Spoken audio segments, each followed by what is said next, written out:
عليكم ورحمة الله وبركاته. أسعد الله أوقاتكم بكل خير. كما عودتكم دايما بالجديد، اليوم جبت لكم فوائد دبس التمر للبشرة. فوائد كثيرة ومتعددة. يساعد دبس التمر في تنعيم البشرة وتطهيرها، وأيضا يعزز وأيضا معزز طبيعي للكولاجين في البشرة، ينقيها من الدهون وأيضا من الحبوب. كذلك يساعد في تأخير ظهور علامات الشيخوخة، وأيضا يكافح التجاعيد والخطوط البيضاء. ومن جهة أخرى يكسبها حيوية ونضارة طبيعية. كذلك يعالج التصبغات ويزيل البقع الداكنة اللي تكون من آثار الشمس على البشرة.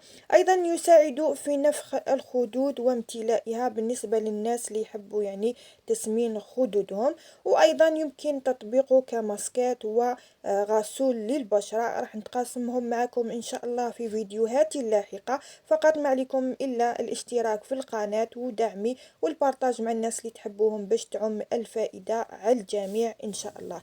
نشكركم بزاف بزاف على دعمكم وعلى وقفتكم، وإن شاء الله دائما الجديد مع مطبخ رحمة وندى. تحياتي لكم والسلام عليكم ورحمة الله وبركاته.